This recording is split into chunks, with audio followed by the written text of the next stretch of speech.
So hello everyone, आज मैं आपके लिए एक्सप्लेन करूंगी ताई स्वॉर्ड इमॉर्टल का एपिसोड 9। इसके पहले के सारे वीडियोस आपको प्लेलिस्ट में मिल जाएंगे, तो आप वहां से चेकआउट कर सकते हैं। तो जैसा कि पिछले एपिसोड में हमने देखा था कि हाफेंग जाओ किंगडम में पहुंच गया। वहां पर उसे प्रिंसेस के फादर एम्परर ने दावत पर इनवाइट किया और बहुत ही रेयर चाय ऑफर की, जिससे हाफेंग को काफी तकलीफ हुई, मगर उसने उस चाय को जल्दी से रिफाइन कर लिया। दरअसल एम्परर हाफेंग से एनलाइटनमेंट फ्रूट हासिल करना चाहते थे। अब आगे किनवानली कह रहे थे कि एनलाइटनमेंट फ्रूट बहुत रेयर है और उससे कल्टीवेशन में ब्रेक थ्रू करने के लिए बहुत मदद मिलती है, तो मैं भी उस फ्रूट को खरीदना चाहता हूँ। जिस पर हाफेंग कहता है मैं आपकी बात समझ सकता हूँ, मगर प्रिंसेस ने कई बार मेरी जान बचाई है और मेरी मदद भी की है और प्रिंसेस ये फ्रूट एम्परर को देना चाहती है, तो प्रिंसेस का शुक्रिया अदा करने के लिए मैं वो फ्रूट एम्परर को दूंगा। उसकी बातें सुनकर एम्परर बहुत खुश हो जाते हैं। वो किनवानलू से कहते हैं कि अब तो ये फ्रूट मुझे एक्सेप्ट करनी होगी, क्योंकि प्रिंसेस और हाफेंग यही चाहते हैं। जिस पर किनवानलू कहते कि हाफेंग बहुत सही बंदा है और मैं उसके डिसीजन की रिस्पेक्ट करता हूँ। अब एम्परर हाफेंग से पूछते कि बताओ तुम्हें इस फ्रूट के बदले क्या चाहिए, तो हाफेंग कहता है कि वो फ्रूट तो मैं प्रिंसेस की वजह से आपको दे रहा हूँ, इसलिए बदले में मुझे कुछ नहीं चाहिए, मगर हो सके तो आप कुछ मैजिकल हर्ब्स मुझे दे सकते हैं। ये सुनकर जियोशन कहता है बस मैजिकल हर्ब्स, अरे तुम कुछ और भी मांग सकते हो, इस फ्रूट के बदले तो तुम्हें बहुत कुछ मिलेगा, लेकिन तुम तो एक नंबर के बेवकूफ हो।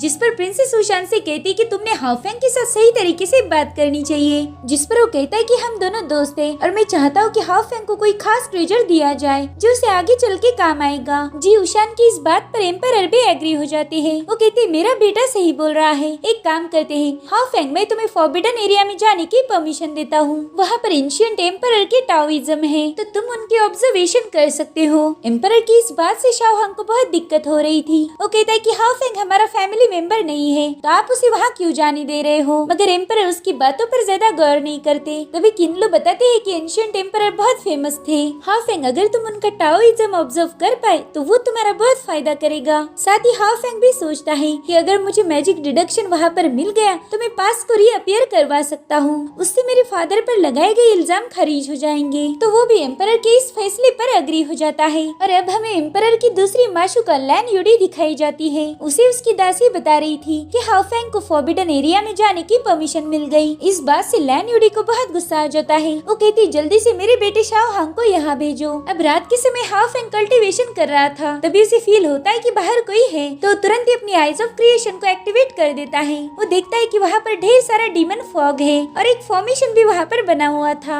जिसमें से कुछ लड़कियाँ बाहर आ जाती है। वो हाफेंग को चारों ओर से घेर लेती है। दरअसल वो लड़कियाँ उसे मारने की फिराक में थी, मगर हाफेंग समय रहते ही मैजिक ऑफ इल्यूजन को ब्रेक कर देता है। तभी वहाँ पर डीमन रेस का मिंग ची पहुँच जाता है। वो कहता है यार तुम तो बहुत छोटे हो, तुम्हें एक झटके में ही मार सकता हूँ। तो हाफेंग अपने पपेट को समन कर उस पर हमला कर देता है, मगर मिंग ची तुरंत ही उसे पीछे पुश कर देता है। इसलिए हाफेंग अपने बीस्ट को भी समन करता है, मगर वो समझ गया था कि ये बंदा सुप्रीम इमॉर्टल स्टेज पर है, तो मैं इसे हरा नहीं पाऊंगा। अब मिंग ची हाफेंग पर हमला करने जा रहा था, लेकिन हाफेंग का पपेट समय रहते उसे रोक लेता है। ये देखकर मिंग जी अपने कई सारी फॉर्म तैयार करता है, लेकिन उन्हें भी वन बाय वन उस पपेट ने खत्म कर दिया था। अब मिंग ची के बाद अटैक करने की बारी पपेट की थी, लेकिन इससे पहले कि वो कुछ कर पाए मिंगची तुरंत ही गोल्डन फ्लेम आर्मर को एक्टिवेट करके उस पपेट को जकड़ लेता है। तब हाफेंग थंडर स्विफ्ट सॉल से पपेट में पावर्स डाल देता है, जिसकी मदद से उस पपेट ने खुद को आजाद करवा दिया था। हाफेंग समझ गया था कि डीमन रेस उस पर नजर रखी हुई थी। वो कहता है कि अब मेरे इमॉर्टल पपेट में उतनी पावर्स नहीं कि वो डीमंस का मुकाबला कर पाए। अगर मैं ये फॉर्मेशन ब्रेक कर पाया तभी मैं इनको हरा पाऊंगा।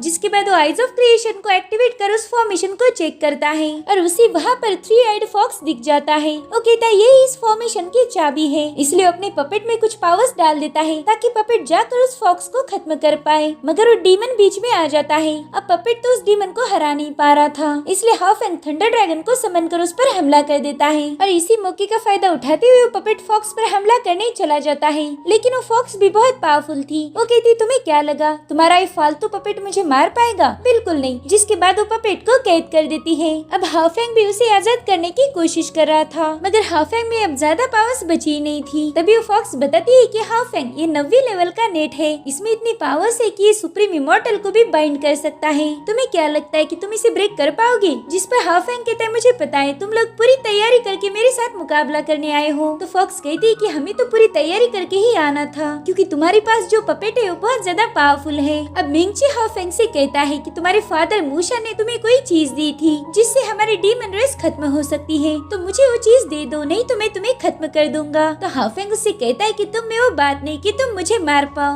अब हाफेंग उस पर हमला कर देता है, मगर वो डीमन एक ही स्लैश में उसके अटैक को डिस्ट्रॉय कर देता है। और तभी वहाँ पर उन्हें फेरी की आवाज आती है। वो कह रही थी कि तुम दोनों इमॉर्टल स्टेज के कल्टीवेटर हो और तुम लोग मिलकर इस बच्चे के साथ फाइट कर रहे हो। ये फाइट तो बिल्कुल भी जायज नहीं है, मुकाबला हमेशा बराबरी वालों से करना चाहिए और इसलिए मैं यहाँ आई हूँ। जिसके बाद वो अपनी पावर से उन दोनों को पीछे पुश करती है। वो डीमन कह रहा था कि आखिर ये लड़की कौन है, इसमें बहुत पावर्स है, मैं उसकी ऑरा को भी नहीं झेल सकता। जिसके बाद फेरी उस डीमन पर अटैक कर देती है, जिसमें मिंगची घायल होकर नीचे आ जाता है। फॉक्स कह रही थी कि शायद ये सुप्रीम इमॉर्टल स्टेज पर है, इसलिए ये इतनी ज्यादा स्ट्रॉन्ग है। अब वो फॉक्स उसे भी ट्रैप करने की कोशिश करती है, जिसमें डीमन भी उसका पूरा साथ दे रहा था। लेकिन फेरी कहती कि तुम लोग मुझे हर्ट नहीं कर सकते, तुम लोग कितना भी जोर लगाओ मेरे सामने हार ही जाओगे। भले ही मेरे पास एक ही ट्रेस सोल बची है, मगर वो एक सोल ही तुम दोनों के लिए काफी है। जिसके बाद उनके बनाए फॉर्मेशन को एक ही झटके में ब्रेक कर देती है। अब फॉक्स मिंगची से कहती कि हम इस लड़की से फाइट नहीं कर सकते, ये बहुत ज्यादा पावरफुल है, तो यहाँ से भागना ही सही रहेगा। लेकिन तभी फेरी 1000 सोर्स फॉर्मेशन बनाकर उस फॉक्स पर हमला कर देती है। फेरी के सोर्स उस फॉक्स को लगने ही वाले थे, मगर डीमन बीच में आ जाता है। उन तलवारों से वो खुद घायल हो चुका था। साथ ही मौके का फायदा उठाकर फॉक्स भी वहाँ से भागने लगती है। तो हाफेंग कहता है कि तुम यहाँ से नहीं जा सकती। जिसके बाद वो अपने पपेट को उसके पीछे भेज देता है। तो 3-eyed फॉक्स पपेट पर भी हमला करने लगती है, मगर पपेट ने उसके सारे अटैक को डिस्ट्रॉय कर उसे घायल कर दिया था। और तभी वो फॉक्स अचानक से गायब हो जाती है। साथ ही मिंगची भी वहाँ से भागने में कामयाब हो गया था। अब फेरी हाफेंग को बताती है कि मैंने आइज ऑफ क्रिएशन को एक्टिवेट कर दिया, जिस वजह से तुम्हारे पास अब ज्यादा स्पिरिचुअल एनर्जी नहीं बची है, तो तुम्हें जल्दी से इसे रिफिल करना होगा। अब हाफेंग उससे पूछ रहा था कि आप ठीक तो हो ना, जिस पर फेरी कहती मैं ठीक हूँ। अब वो हाफेंग को टच करते हुए कहती कि हाफेंग, इस बार तो मैंने तुम्हारी मदद की, लेकिन अगली बार नहीं कर पाऊंगी, तो तुम्हें संभाल कर रहना होगा। जिसके बाद वो आइज ऑफ क्रिएशन में वापस चली जाती है। वहीं दूसरी तरफ हम एक लेडी को देखते हैं जो कह रही थी कि मुझे नहीं पता था हाफेंग इतना ज्यादा स्ट्रांग होगा, उसने डीमन रेस पर अटैक कर दिया। सो गाइस, दिखने से ऐसा पता लगता है कि औरत कोई और नहीं बल्कि एम्परर की माशुका थी, मगर हम श्योर नहीं है।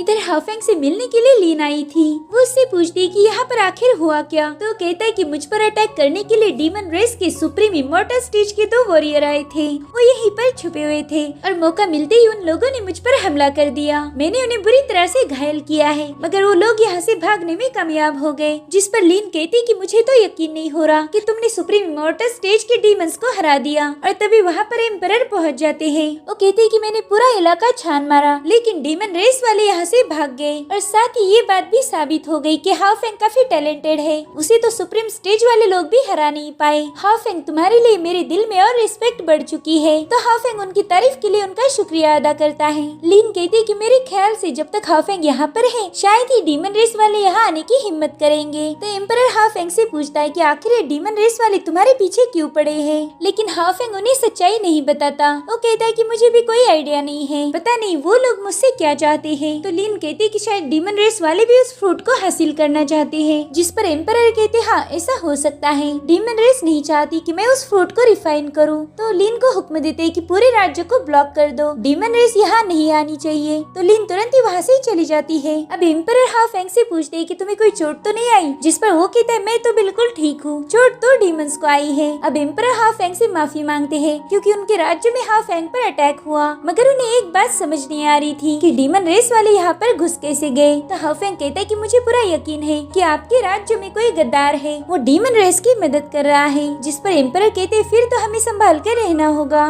जिसके बाद वो ऐसे ही चले जाते हैं और इसी के साथ एपिसोड भी यहीं पर खत्म हो जाता है। Thank you for watching, bye bye.